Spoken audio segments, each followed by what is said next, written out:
Garuda Express, an international courier service. ఇప్పుడు తాము చేయబోయే తదుపరి సినిమా కోసం యువి క్రియేషన్స్ వారు సాహో అనే టైటిల్ రిజిస్టర్ చేయించారని, మరి ఇది బాహుబలి సినిమాలోని డైలాగ్ కాబట్టి ఖచ్చితంగా ఇది ప్రభాస్ సినిమా పేరేనని మనం ఆల్రెడీ చెప్పుకున్నాం. అయితే ఇప్పుడు స్వయంగా ఈ కండల వీరుడే సదరు సాహో గురించి సాహో అనేశాడు. తాను తదుపరి చేయబోయే సినిమా కూడా భారీ బడ్జెట్ తో 3 భాషల్లో రూపొందుతోందని, ఈ సినిమాకు సాహో అనే టైటిల్ అనుకుంటున్నామని నార్త్ ఇండియాలో బాహుబలి 2 సినిమాను ప్రచారం చేస్తున్న ప్రభాస్ సెలవిచ్చాడు. అంతేకాదు ఈ సినిమా తాలూకా ఒక సర్ప్రైజ్ ను బాహుబలి 2 రిలీజ్ తో కలిపి ప్లాన్ చేసినట్లు కూడా చెప్పాడు. అయితే సాహో సినిమా టీజర్ రెడీ చేస్తున్నారని, అది బాహుబలి 2 కంటే ఒక్కరోజు ముందు రిలీజ్ చేయబడుతుందని ఆల్రెడీ తెలిసిన సంగతే.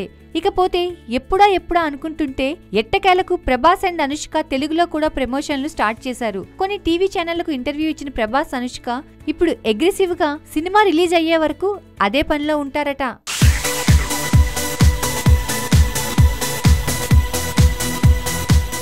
హాయ్ యోయో వ్యూవర్స్, సబ్స్క్రైబ్ చేసేటప్పుడు అక్కడ ఉండే గంట సింబల్ ను ప్రెస్ చేయడం మర్చిపోవద్దు.